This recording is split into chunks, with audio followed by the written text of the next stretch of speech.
How I Let Him Control Me, Part 1. This is a series I'm doing about how I let myself be in a super toxic relationship where a man was controlling every aspect of my life. I was in that relationship for 5 years, and how I managed to escape. And I want to do this series because I want women to understand that even the most successful women, me, I was a lawyer, I was making my own money, I had my own apartment, even us, we can get trapped in being in a toxic relationship just because we're so desperate to be in one, okay? I was willing to lose everything I knew about who I was and what I wanted just to say that I have a man. And it cost me big, and it took a piece of my soul that I will never, ever get back. And I think this story is important for women to hear. So when you see the red flags in the beginning, you understand what's about to come and you don't end up like I did. So here we go. A little after my 24th birthday, I lost both of my parents at the same time. Now, how I lost them, that's another story for another day. But needless to say, it was super traumatic for me. And I felt alone. I felt like I didn't have anybody. I lived in Chicago. None of my family lived there. Most of my family was in Kuwait or in Iran.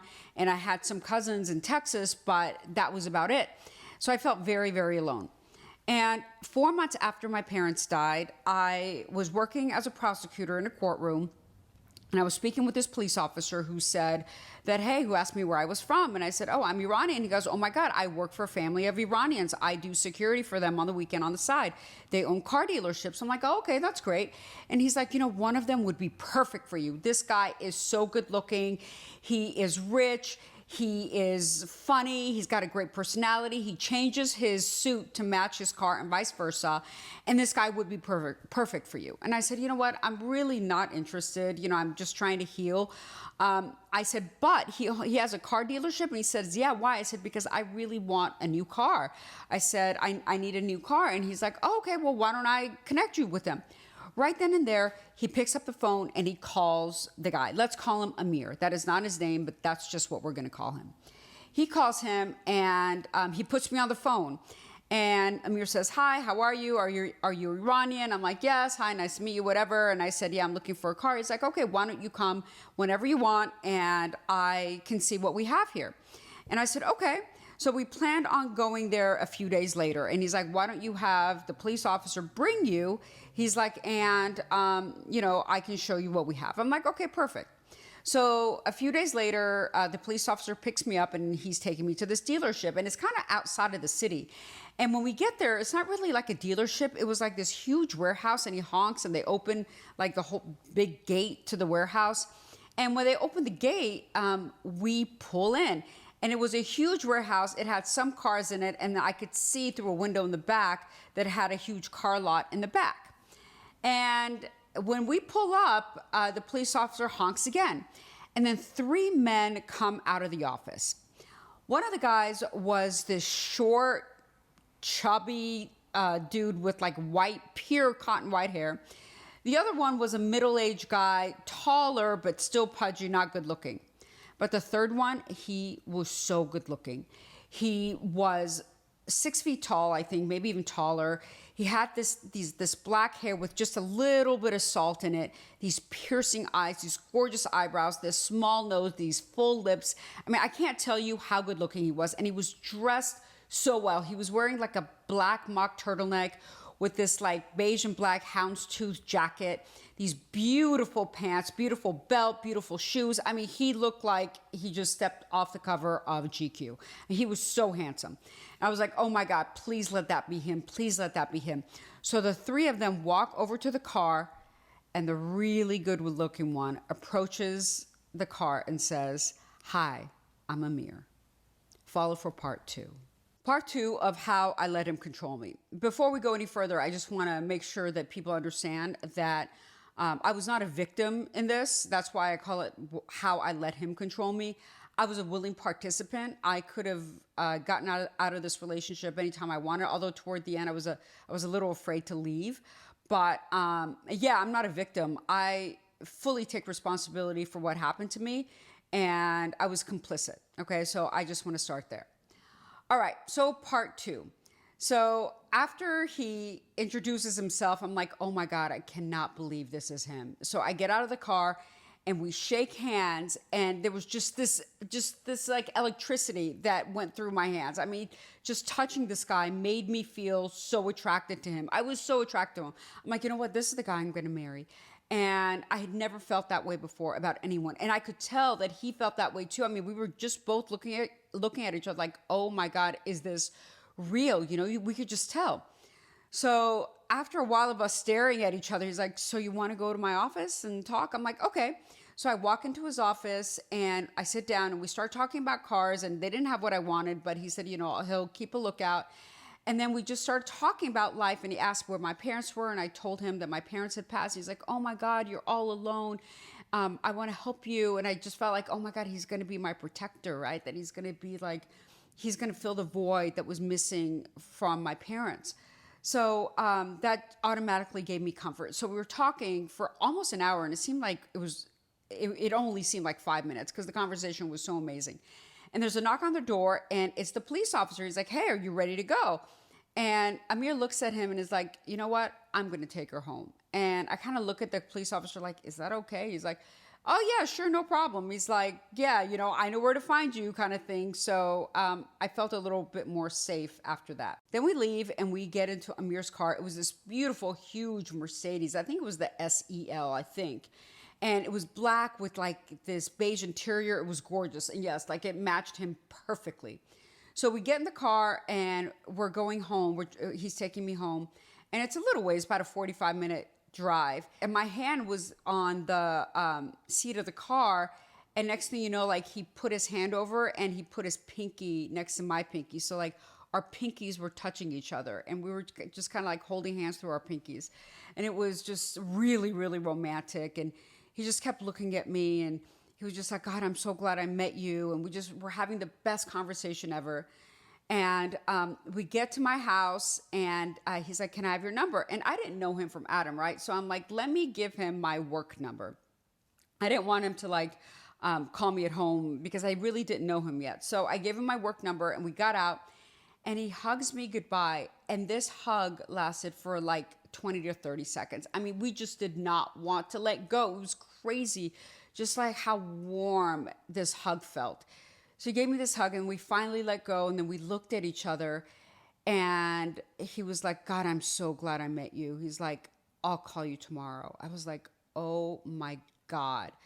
So then we were backing away slowly. And our hands, we were holding hands, and we were backing away, and our hands were like touching until the last second. You know, our fingertips were touching, and we were both walking backwards, and he was like piercing. His eyes were piercing into me. And then I finally let go, and I turned around, and I had to catch my breath. Like I was so overwhelmed. I was like, I cannot believe this. So I go into my building, and my doorman is there, and he's just like, oh my God, Miss Pattie, this guy is like the right guy for you. Again, he doesn't really know this guy, but just from the optics, he goes, this is the perfect guy for you. And I was like, oh my God, I know. So then all I'm thinking is, I hope that he calls me. And he did. Part 3 of how I was controlled.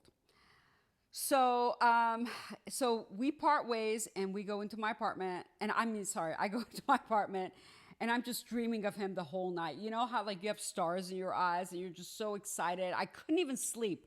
I didn't even want to eat. I didn't want to sleep. I didn't want to do anything. I was so excited that I met this guy. And, you know, I go to work the next day, and again, I was a prosecutor. I was in court all day, and I was just thinking about him the entire day, you know, daydreaming, that whole thing. And I came back to my office for lunch because we're in court, so we had a lunch break. So I came back to my office, and I see a note that a guy by the name of Amir has called, and he leaves me the number. He left the number, and I was like, oh, okay, thank you. But we're so busy, I didn't have time to call him, you know, and back then we didn't even have offices. Literally, it was just one room with everybody that had like phones. It was like a bullpen, and, you know, everyone could hear you on the phone, whatever you were saying. So I wasn't about to make a personal call during lunch anyway. So I got the message. I was like, okay, you know what? I'll call him later. I went back to court. And when I finally came back at the end of the day, there was another message from him. And the receptionist was like, girl, this dude called again. And he's like, are you sure she got my message? Why isn't she calling me back? And all this stuff was like interrogating her. And at that point, I was so stupid that I didn't realize that this is controlling behavior. And I was like, oh my God, look how much he wants me. Oh my God, look how much he's into me that he just can't wait for me to call him. We can't wait to hear my voice. That's the way I was seeing it. And I was like, okay, you know what? Thank you. I will make sure to call him. So after everybody left, I was the last one left. I picked up the phone, I called him, and he left me the number to his work. Okay, so I called his work and he's like, hey, how come it took you so long to give me a call back? I'm like, well, I was working, I'm in court all day and, we have a quick lunch break, but I just didn't have a chance. He's like, oh, well, I was expecting you to call me back earlier. And again, I mistook that as, him being interested in me versus like, this isn't normal. Like this is controlling behavior. I was like, oh, okay. I was like, well, yeah, I'm typically busy during the day, but what's going on? How are you? And he's like, I'm doing great. And he goes, I'd love to see you again. I've been really thinking about you. When can I see you again? And I said, how about tomorrow night? He's like, oh, okay, tomorrow night's great. He goes, what I can do is I can just come pick you up and we'll go to dinner and then I'll take you home. Because at that point, I wasn't driving to work. I was taking public transportation. So I said, okay. So we talked for a little while longer and I said, all right, well, I will see you tomorrow. Tomorrow, if something happens, give me a call. I go to work the next day, again, super excited. I'm dreaming about him all night. I still hadn't given him my home phone number. And so he picks me up for dinner and I give my friends all his information just in case like something happens, right? So he picks me up and he's like, well, where do you want to go? And it was just kind of weird because I'm like, you want me to pick where, where we're going to eat. Why don't you do that? And I said, well, where do you want to go? He goes, you know what? I just moved to Chicago a few years ago. I'm not really familiar with the restaurants, whatever. So you pick. So I picked the steakhouse. So we go to the steakhouse and we're having dinner and it is like the best dinner I've ever had. We order great food. We have great conversation. I mean, we're just getting along so well. I can't even tell you. And he keeps complimenting me on how beautiful I am, how amazing I am, and all those other things. So we finished dinner and again, he takes me home.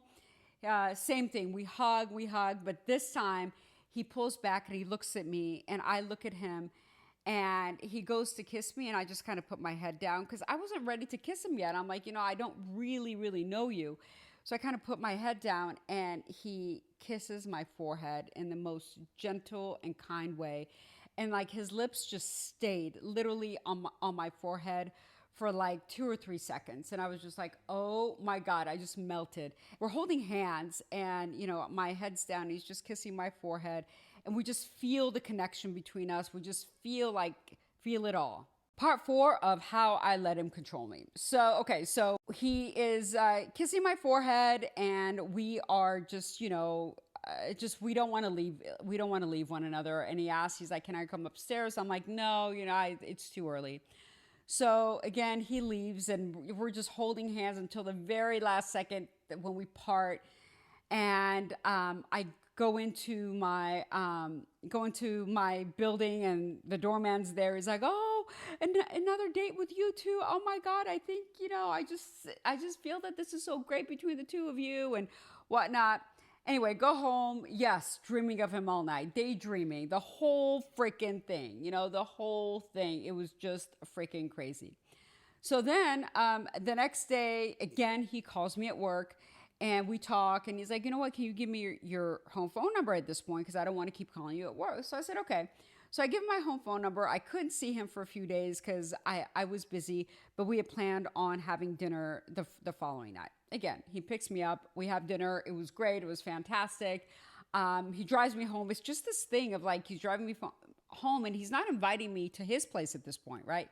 He's never said, hey, why don't we go to my place or anything like that. He's not telling me anything about like where he lives. And that seemed a little odd to me. And he hadn't given me his home phone number at that point. So the next day when he calls me, he actually calls me at work, and I said, you know what I realized? I said, I don't even have your home phone number. Can you give me your home phone number? And he's like, sure. And he gives me his home phone number. And I was so relieved because in my head, I'm like, gosh, you know what? What if he's married? What if he's got a girlfriend? What if this and that? But he gave me his home phone number. So I thought, oh my gosh, this is fine. Little did I know.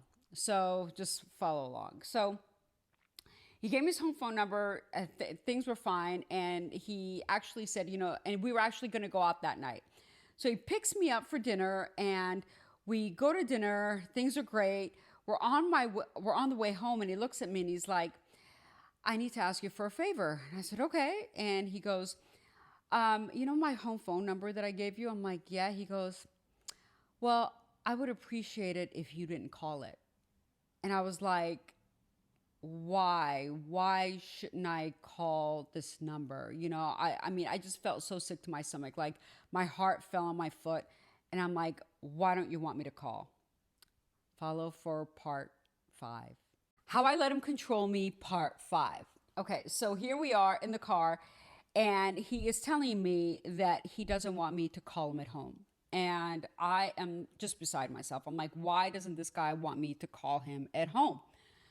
So I was like, okay, why not? And I was just dying. I mean, I felt like throwing up. I literally felt like throwing up because there could be no good reason as to why he didn't want me to call him at home. So he goes, I'll tell you when I drop you off. And so we're silent. I mean, this ride was like the longest ride of my freaking life. And could you imagine all the stuff that was going through my head? Like, is he married? Does he have a girlfriend? Maybe he has a sick mom, like just every excuse I could possibly find as to why I couldn't call him at home. So he finally pulled up and I said, okay, tell me why. So he grabs my hand and he looks in my eyes and he's like, well, it's because my ex is still living with me.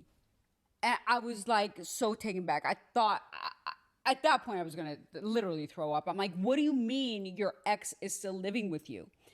He's like, well, I moved from New York and I was dating her in New York. And when I moved to Chicago, she moved out here. I didn't ask her to, but she said she wanted to move out here. So she's super clingy. She's so in love with me. She moved out to Chicago. We were living together and now we're broken up, but she doesn't have a place to go. So she's living there until she finds somewhere to live. So I was like, okay. I'm like, so why can't I call you at home? I mean, that's your ex, right? He's like, yes, but it's disrespectful to her for you to call me at home. And, I just want to be honest with you as to what's going on. I never want to lie to you. And, I want to keep seeing you, but just give me time to get her out. And again, I was so naive and I was so desperate to be in a relationship that I was like, okay, let me just think about it. That's what I said. So that night I just got out of the car. I didn't kiss him. I didn't hug him. I didn't do anything. I just got out of the car and I just went home. And the doorman could tell that there was something wrong with me. He's like, are you okay? I'm like, yeah, I'm fine. So I go up and I start to think. And you have to understand, like I said, I had just lost my parents 4 months ago. So I just felt like this empty void that he was filling for me, and he seemed like just the perfect guy. And I'm like, do I want to let go of the perfect man just because he is temporarily in a bad situation? Because again, I had never felt the connection with him that I felt with anybody else. So I was like, do I really want to let go of this? So I decided that I wasn't going to, and that, he was honest with me and I'm not going to let his ex come in between us, that kind of stuff. And I was going to try to make this work. Follow for part 6. How I let him control me, part 6. So I had made the decision that I wasn't going to let just, him having an ex living with him temporarily ruin this amazing relationship that I had, because at that point, again, I just felt like he's my end all be all. What a huge mistake, but that's the way I felt. So we went out to dinner the next night, and he actually called me at work. He's like, hey, can we go to dinner tonight? I was like, sure. So I was going to tell him my decision. So we went out to dinner, and, I told him, I was like, okay, well, I'm not going to let this ruin us. I'm not going to let, your situation deter me from the love of my life. And I'm just hoping that, she's going to move out soon. And he's like, yes, she will. She will. I just don't want to kick her out. I feel bad. She doesn't have anybody here. So I was like, okay. So we're at dinner, and this is the first time he sprung this on me. So he says, so do you have a lot of male friends? And I said, yeah, in fact, I do. Why? And I've always had a lot of male friends. I mean, my family, my mom had a lot of male friends. My family was not like the traditional Iranian family where, men and women weren't supposed to be friends. And, I grew up around men, like I was a tomboy. So I said, yeah, I have a lot of male friends. Why? He's like, oh, well, people in Iran, they don't have male friends. I was like, oh, well, okay, well, we're not in Iran. We're in the U.S., it's different here. That's what I said. He goes, I just love you so much. And I don't know if I would feel comfortable you going out to dinner with your male friends. And so I was kind of taken back. And I'm like, what do you mean? He's like, yeah, I just, you going out to dinner with another guy, that just doesn't sit well with me. And at that point, I don't know if I was just trying to convince myself or him. I was like, you know what? In my head, I'm like, okay, well, it's not that big of a deal if I don't go out to dinner with, with my male friends. I don't have to do that. It's not going to kill me. Like, I can go out to lunch or whatever with them, but, that's not going to kill me. So I said, okay. I was like, you know what? I guess I don't have to go out to dinner with them. It's fine if I don't. And this is how people that control you start, right? They start by being like, oh, don't go out to dinner with him. See what you say. And then it just progressively gets worse, as it did. So anyway, I was like, okay, fine. I'm not going to go out to dinner with my male friends. Fine. So a few days later, I had invited him to my friend's baby shower. And our friend, let's just call him Tim. Our friend Tim was having a baby shower for one of my girlfriends. And we went, and Amir went with me. And when we got there, we were setting up and everything. And if you know anything about Iranian parties, I mean, it's all about like dancing. Everybody gets up, everyone dances. Like, Iranians love that shit, right? So after we set up and before we start eating, they start playing Iranian music. So I grab his hand, and I'm like, hey, why don't you come with me? Let's go dance. And he's like, no, I don't dance. I'm like, what? And then our friend Tim, who's a great dancer, comes over and is trying to grab him to take him to the dance floor and grab me at the same time. And he's not going, right? He's not going, but everyone's having fun. And I love to dance. So I got up and I started dancing, and Tim and I started dancing together. I mean, we were all in a group, and then, where everyone gets into a circle. Everyone got into a circle and everyone's dancing, and then, one person's going in the middle of the circle. So then Tim goes in the middle of the circle, starts dancing, then he pulls me in, and he and I are dancing in the middle of the circle. Again, like nothing salacious or weird. We're just literally dancing. So we finished dancing, and, everyone's laughing, and we're about to eat. So I go back to Amir, and I'm like, hey, let's go eat. And he's not even responding. Like, he is not even talking to me. I'm like, hey, what's going on? What is it? He is just completely and totally ignoring me. I mean, his face is beet red. His head looks like it is about to explode. And I'm going to be at the receiving end of it. Follow for part 7. Part 7 of how I let him control me. So I look at him and I see that he is going to explode. He is so pissed. Like, I was actually afraid. Like, the way he was looking at me, it looked like, I almost thought he might hit me. I mean, he was so angry. But I'm like, okay, let me just make the best of it because we're in front of other people, right? Like, I didn't want to, like, embarrass him or embarrass myself. So we go in line, and Tim is there, and he hands Amir a plate, and he's like, hey, go first. I don't want you to fall behind. And it was just joking. It's a saying in Farsi, right? And Amir turns to him and says, don't worry about me. I will never fall behind. I was like, what is going on? So, and Tim is like, who's this fucking weirdo? Like, what is this guy's problem? So we get our food and we go to the table, and I look at Amir and I'm like, what the fuck was that? Like, what are you doing? You're embarrassing me. He's like, how could you dance like that with another guy? I'm like, dance like what? I'm like, we weren't even touching each other. He's like, you're sitting there dancing with another guy, and this is so inappropriate. And, I can't handle you acting this way. You're acting inappropriately. You totally embarrassed me in front of her. And this is like at the baby shower, right? And I am like, oh my God. Oh my God. So I calm him down, we eat, and I tell my friend whose baby shower it was, I'm like, you know what? We have to go, because I was like, he's just acting really funny. I don't know what it is, because I didn't want to like embarrass myself for him either. And she was so understanding. She's like, yeah, no, go handle your business. So we get in the car and we're driving, and he's driving me home, and he's not saying a word, not one word. Okay. And we get to my house and we park, and I'll never forget. And he looked at me and he got tears in his eyes, and he's like, I love you so much. I love you more than I've ever loved anything or anyone before in my life. And, I can't imagine my life without you. I mean, he was just prepping me, right? And then he goes, and I just have to tell you that I cannot be with you if you're going to have any male friends. Like, I can't be with you if, you're going to hang out with men, if you're going to talk to your male friends on the phone, if you're going to dance with other men. Like, this is not the way I was brought up, and this is a deal breaker for me.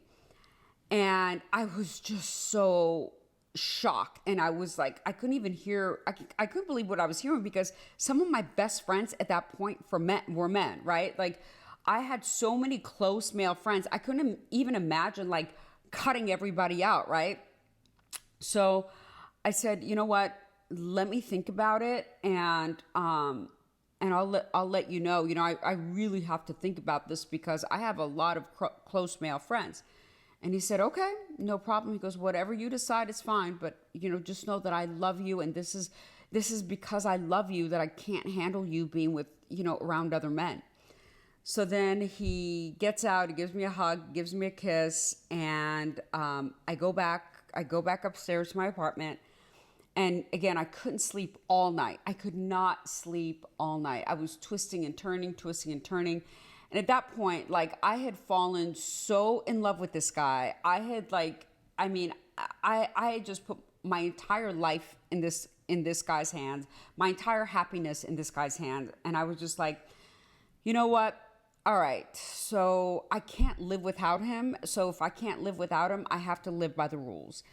And the rules are that I am not going to have any male friends. I guess this is just my new normal, and I try to justify it by saying, this is just the way he grew up and he can't help it. I mean, this is the culture, without even considering what my culture was, without even considering that him being, well, maybe this is just the way she grew up, right?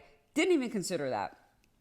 So I made the decision that I was going to tell him the next time I saw him that I wasn't going to have any male friends. And let me tell you, that did not take me to the right place. Follow for part 8. Part 8 of how I let him control me. So the very next day, he took me out to dinner, and I had decided that I was going to tell him I'm not going to have any male friends, right? I was going to give that up because I loved him so much that I was going to give up all my good friends, all my closest friends, men that I had grown up with my entire life, just to appease him, okay? So we're sitting at a restaurant, and I'm like, you know what? I've thought about it, and I guess I don't need to have male friends, and I guess that's not that important to me. So I'm going to stop having male friends, and I understand your culture. God, not once did I ever think, well, what about my culture, right? But whatever. So I was like, I understand your culture, and I'm not going to have male friends. Yay, do you like me now? Can we stay together now? And he smiled, and he's like, thank you. He's like something like, thank you. I so appreciate you doing that for us. And this is a game changer for us, and it means so much to me. I love you so much. He's like, but I have to tell you something. And he was like really, really fidgety. And I was like, what do you have to tell me? He's like, no, not here. I'm like, no, here. I'm like, what else do you have to tell me? We had just we've gotten over, your ex living with you, right? We've gotten over that, you don't want me to have any male friends. Now what? So he looks at me and he says that his ex is pregnant. Yeah, she is pregnant. So I was like, what do you mean she's pregnant? He's like, yeah, she, we've been broken up for a few months, and it was before we broke up that we had sex, but she has now she's like in her 4th month, and she didn't tell me right away that she was pregnant, so it would be too late for me to ask her to have an abortion. I mean, this is his side, right? He's probably so full of shit, and later on I find out new things, but this is just what he's telling me. That, and she wants to have the baby, and because of that, he can't really kick her out anymore, and he's gonna have a baby with this girl. And I can't even tell you how I felt. I literally felt so sick to my stomach. I think I threw up. I think I went to the bathroom and threw up. I remember I couldn't even fathom that this happening. I'm like, what else needs to happen here, right? I was like, I think I came back and I'm like, okay, we got to get out of here. So we leave and it's just pure quietness all the way home. And, we get home and he's crying and I'm crying. And I'm like, listen, this is just too much for me. I'm like, I can't do this. I'm like, this is just too weird of, your ex living with you. Now she's pregnant. I'm like, I cannot do this. I'm like, he goes, just think about it. Think about it tonight. Please don't give me an answer right now. Just think about it tonight and tell me tomorrow. And I said, okay, all right, I'll think about it. So I got out. I didn't even kiss him or anything. I got out and the doorman saw me and he saw how upset I was. He's like, Miss Pattie, everything okay? I'm like, yeah, it's fine. So I dragged myself up to my apartment, and again, a whole nother sleepless night of, God, I just keep having sleepless nights. I mean, you would think that this would be a sign that this is just too toxic and that I shouldn't be in this relationship. But no, I'm like, oh no, this is not a sign. These are just hurdles that he and I need to get over. I mean, how stupid was I? So, I made my decision and I was ready to tell him the very next day. Follow for part 9. Part 9 of how I let him control me. So the very next day, he calls me and he wanted to come over so we could talk about, my decision. So he comes to my house, I open the door and he comes in and his eyes were just like saucers. It was obvious that he had been crying, like it was so obvious. And that just pulled at my heartstrings, right? I felt so bad. I was like, oh, poor thing, look how much he loves me. He's just been crying all night. And I thought about it and I was just like, you know what? I can't do this. Like, he's having a child with another woman. What kind of woman would I be to force him to kick her out or, whatever while she's pregnant? Like, come on, that doesn't make any sense. And I had decided that I was going to tell him that I couldn't do it. So I sat him down and again, we were both crying. We were both just so sad. And I said, you know what? I was like, I can't do this. I'm like, you need to just go be with her. And he's like, I don't want to be with her. We broke up, whatever. I'm like, well, whatever it is, go handle your business because I can't be with the guy who has his ex-girlfriend living in the home with him. And now she's pregnant and she's going to have his kid. Like, I just can't do this. So he begged and he pleaded and begged and he pleaded. And I was like, no, I'm sorry. I stood my ground. I'm like, I can't do this. So he left. And I think that was on a Friday. And that weekend, I was on the floor, in the fetal position the entire weekend. I was crying. I didn't eat. I didn't sleep. I was just so devastated that, this was over. And I couldn't even function. I could not even function. So, I went home. No, I'm sorry. I went to work on the following Monday, and I came home, and there kept being messages that he would leave. And he actually, what I'd left out is that he had left to go to Iran. He had left to go to Iran right after I told him that I couldn't be with him. He had to go there for business anyway, but he was out of the country.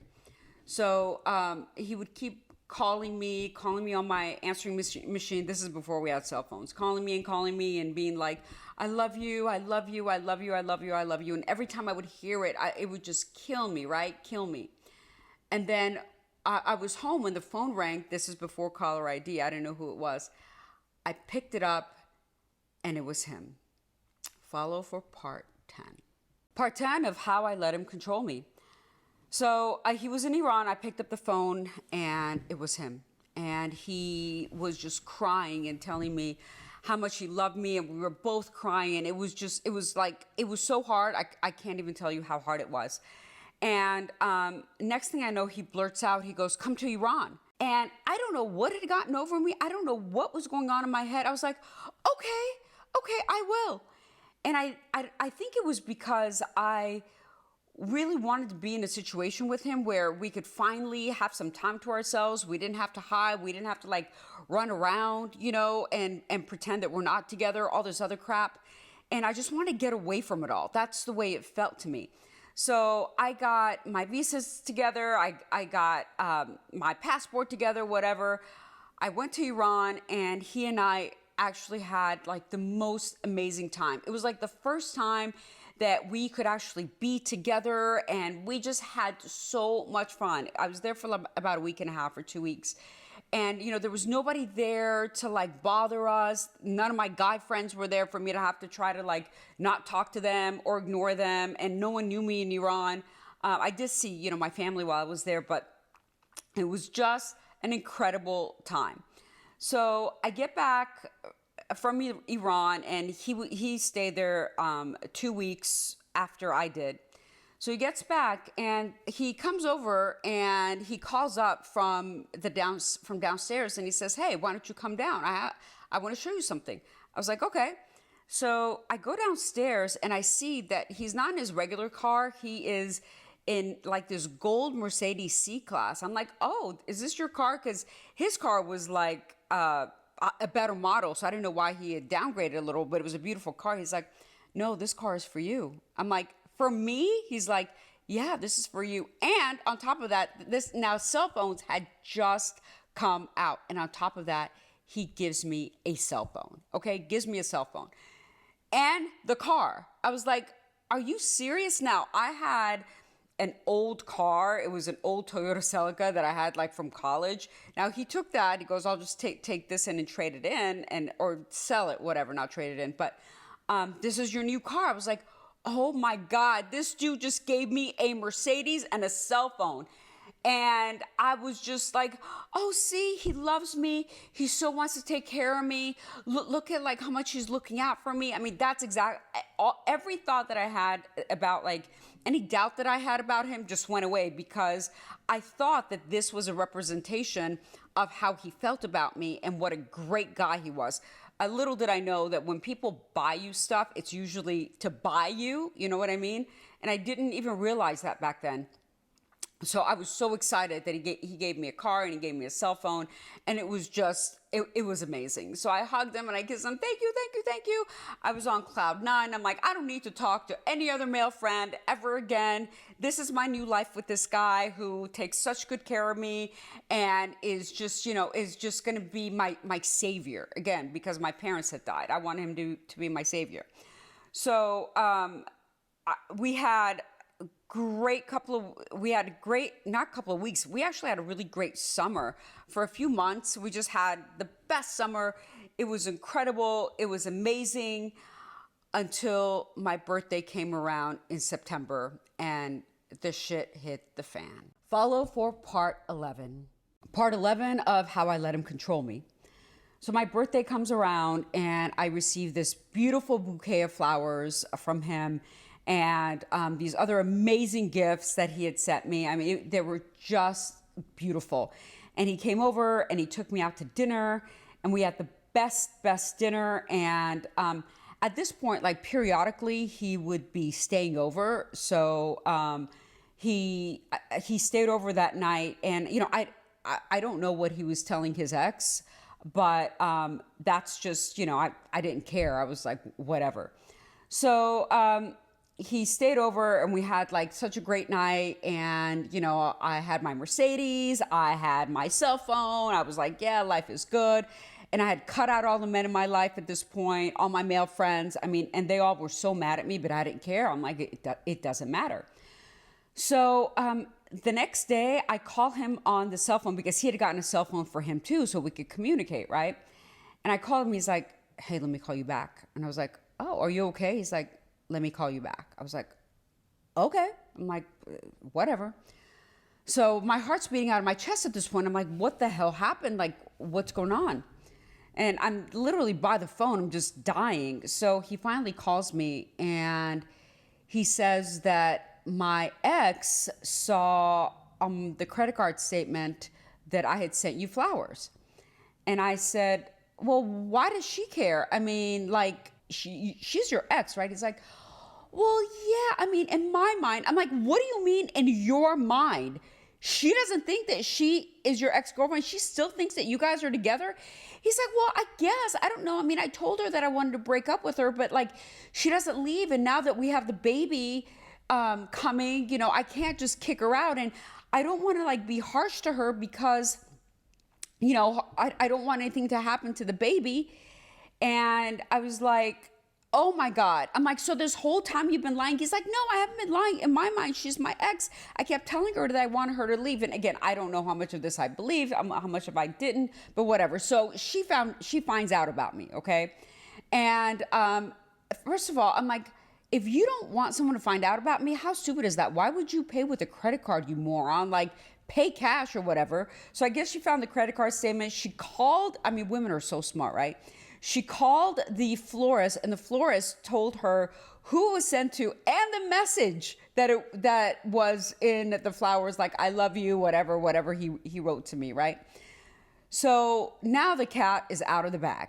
So he's like, well, if she didn't know that we were broken up, then she knows now, and that, the cat's out of the bag. So there's nothing else to hide. She knows. And I was like, okay. Now, a part of me was really pissed off because I felt like he had been lying to me this whole time. But then another part of me was like, well, okay, the cat's out of the bag. There's nothing to hide anymore. Like, okay, she knows about me, and now they're going to break up, or they're going to, go their separate ways. So, I decided to hang in. I know, how stupid. I decided to hang in this relationship. God, I'm so pissed off at myself. So I hung in, and at this point, I was actually better because he was staying the night a lot more. Although he didn't want to disrespect her because she was still living there, he was staying over a lot more. So I was like, okay, well, at least everybody knows I'm not somebody's dirty little secret anymore. And that's another thing, ladies, is that you never want to be anybody's dirty little secret, okay? You never want to be someone where, somebody doesn't tell their family or whoever about you, because you want to be the person who the guy holds you up in front of all his friends and his family like they held up, Simba in The Lion King. That's how you want to be. But I was so stupid back then, I didn't even realize it. So we kept going, and then she gave birth to a beautiful, beautiful baby girl. Follow for part 12. Part 12 of how I let him control me. So his ex gave birth to a beautiful girl. The baby was beautiful. And, eventually she did move out. I mean, she wasn't in a hurry to move out, and she needed to recuperate. And again, what kind of person would I be to be like, yeah, you got to kick her out? I wasn't about to do that. So, so she eventually moved out. He got her an apartment. He was paying for everything. And then he moved to a house, and he asked me to move in with him. So it was in the northern suburbs. I moved in with him in the northern suburbs, and I was living in Chicago, like this amazing city. Like, it was so great. But I gave up my Chicago life to move in with this dude in this like crusty, like 2-bedroom house that we shared with his brother. Actually, a 3-bedroom. His brother was a really nice person. And, but I had a great apartment. I was on the 52nd floor, right? But again, so desperate. Moved to the northern suburbs, and it sucked. But that is where his ex and the baby lived, right? And his family.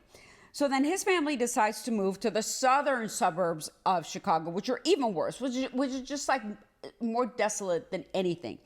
And his baby's mom decides that she wants to be near his family because they support her, they watch the baby, whatever. So she wants to move down there. So now if she's moving down there, he has to move down there. So we moved down to the southern suburbs of Chicago. We rented, I think it was a 4-bedroom house, and it was me, his brother, and then his mom was going to come live with us. And his mom came from Iran.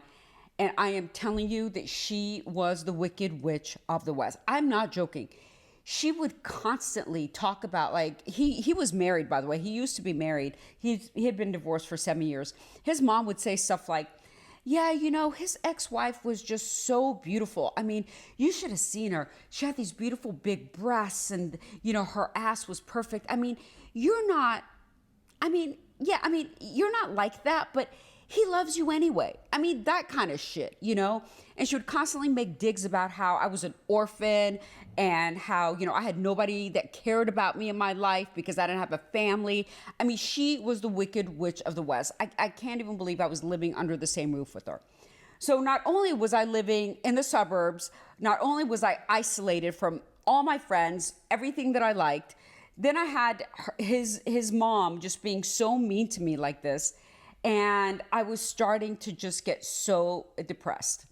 And this is when the control really started. Follow for part 13. Part 13 of how I let him control me. So I'm living in the southern suburbs of Chicago with his mom, with his brother. Then his brother decides that he is going to marry a girl that he met in Iran. So then she comes and she's living in the house with us, okay? So it is 5 of us in this house. This is when I started to notice a huge shift in him. And the first time that I noticed a huge shift in him was when we were going to this Iranian concert. And I had bought a dress that was a strapless dress, but it was like high up here and it was like A-line. It wasn't like it was hugging my body or anything. I wore the dress and I came down the stairs and I was expecting him to give me a compliment, right? And he's like, what the are you wearing? And he had never talked to me like that. I'm like, I'm sorry, what? He's like, what the are you wearing? I'm like, I don't know. I'm wearing a dress. We're going to a concert. What do you mean? I literally could not figure out like what was wrong with the dress that I had on, right? And he's like, you look like a whore. And again, this is the first time he'd called me. I'm like, what? I'm like, this dress? I'm like, what are you talking about? I'm like, it's an A-line dress. You can't even see my body. He's like, you look like a whore. I don't know where you think we're going like this, but we are not going if we're dressed that way. You need to just figure out what you're going to wear. So at this point, I still didn't know what the issue was, right? So I'm like, okay, so I go upstairs and I get a shawl and I wrap it around me and I come down and he's like, yeah, much better. I mean, I look like a freaking grandma wearing this like shawl around me, like so no one could see me. I'm surprised he didn't ask me to like cover my hair, okay? So we go to this concert and we're meeting my friends there, my friend and her husband there, and this is one of my favorite Iranian singers. So I get up and everyone's up from their seats dancing, right? Everyone is dancing.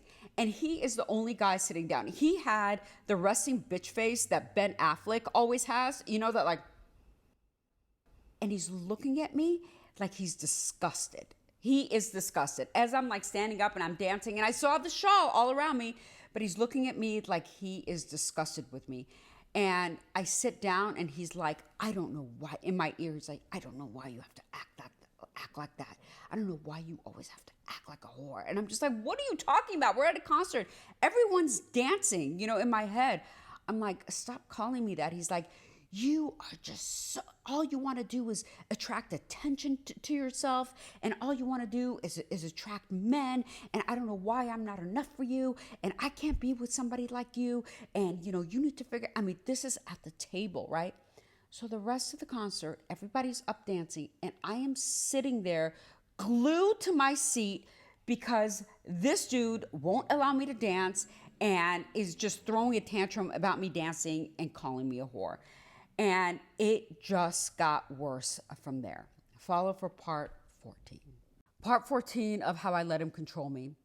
So after this concert situation and, the way that he acted toward me, things progressively started to get worse, okay? I mean, it just got worse. So for example, let me tell you guys a story. You won't even believe it. So I remember I was a prosecutor at that point and I was doing a jury trial. And we were trying a case of this guy who had cut this girl's face, okay, cut her face all the way down, like she had this scar. And we finished like at 5 o'clock. And of course I was scared because he's used to me being home about 5:30 or 6. So I called him, I'm like, hey, the jury's deliberating. I can't leave until the jury's deliberating, because I'm constantly on edge, because if I didn't call him, it was going to be an issue. If I was late, it was going to be an issue. If I, whatever. So we're sitting there and another hour goes by. So I'm calling this guy hour by hour going, oh, the jury hasn't come out yet. The jury hasn't come out yet. Jury hasn't come out yet. And finally, it was around, I think 7:30 or 8. It was around 8 because I'd called him a few times. The jury had reached a decision. So we go into the courtroom and we had won. The jury had found this guy guilty and everyone was so freaking excited, like so excited, right? And so by the time we were done, it was like 8:30 and everyone was going out to celebrate. And I so wanted to go, but I knew that it would be an issue. I knew that I couldn't go out and celebrate this moment, like celebrate an amazing accomplishment that I had. So everyone goes out and I call him and I'm like, hey, the jury just came in with a verdict. We won. And I was hoping that he would be like excited, right? He's like, okay. And I'm like, well, I'm on my way home. He's like, okay. I was like, oh. So I hang up the phone and it totally deflated me, right? I was like on cloud 9 because we had won. And now I'm like so depressed because he's giving me attitude. And I knew as soon as I got home, it was just going to be that. So I get home and he's already upstairs in bed. I got home about 9:30 and I walk in and I'm like so happy. So I'm like, you know what, let's be positive. And I walk in, I'm like, can you believe it? I won. I'm so excited that we won. And, and he could see that I'm calling him from the office. I mean, at that point, like on cell phones, you could see the numbers coming. So he knew where I was calling him from. So he knew I wasn't out doing stuff that I wasn't supposed to be. I was so excited. And he's like, I can't believe you're home so late. It's 9:30. What do you think you're doing? How could you stay out so late? I'm like, I'm not staying out. I was at work. I'm like, what are you even talking about? And he's like, and he's like yelling at the top of his lungs. So I start crying. And I was like, I can't believe you're doing this to me. Everybody else is going to party. Everybody else is going to have fun. I go, everybody else's husband or their significant other is so happy for them that, that we won. And I come here, not only are you not happy for me, but you're making me cry and you're depressing me and you're taking all the happiness that I have away from me. And he's like, well, that's just the way it is. I mean, you coming in at 9:30 at night from work is just uncalled for and it's unacceptable. And I was like, oh my God, just let this night be over. So I didn't say anything. I go in and I wash my face. I, brush my teeth and I just come into bed and I close my eyes and I'm like, God, let me just get through this night. Follow for part 15. Part 15 of how I let him control me. So I wake up the next morning and I was so upset. I was so depressed. I was just like, you know what? I cannot live like this. I couldn't I'm like, I got to get out of here. This is not working for me. I'm going to die here. Right. And he had gotten up and he had left early in the morning. So I didn't know, where he was. I frankly didn't even care. I was like, I don't care where this guy is as long as he's away from me. So I was sitting there, I was contemplating about, okay, what's my next move? Where am I going to go? What am I going to do? Because I just can't be here anymore with this guy. It's just getting worse by the day, right? So I get up, I shower, whatever. And as soon as I go downstairs, I see him walk into the house and he's like, hi. And he's like, all of a sudden, very nice, right? Hey, how are you? I'm like, hi. He goes, come outside. I'm like, for what? You know, I was just so like upset. And he's like, come outside, come outside. And I said, okay. So I go outside and I see this beautiful, beautiful BMW 5 Series. And back then, those were like the cars to have. It was a stick shift. It was white, my favorite color. It had tinted windows. I mean, this thing was so freaking sporty, I can't even tell you. And I looked at it, I was like, he goes, this is your new car. And I'm like, wait, what? He's like, yeah, this is your new car. I'm like, what about the Mercedes? He's like, yeah, you know, I decided that you need a sportier looking car. And I know that you didn't really love the Mercedes. So I wanted to give you something more sporty. So yeah, take it for a ride. And he threw me the keys. So I got in, I took this thing for a ride. And, you know, I love driving stick shift. This was a 6-speed. I mean, this thing was insane back then.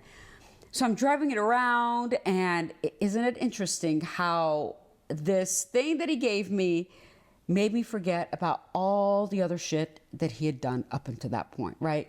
Made me forget all the control, all of like, just everything that he did just kind of went out the door. And I was like, look how much he loves me. Again, this is what abusers do.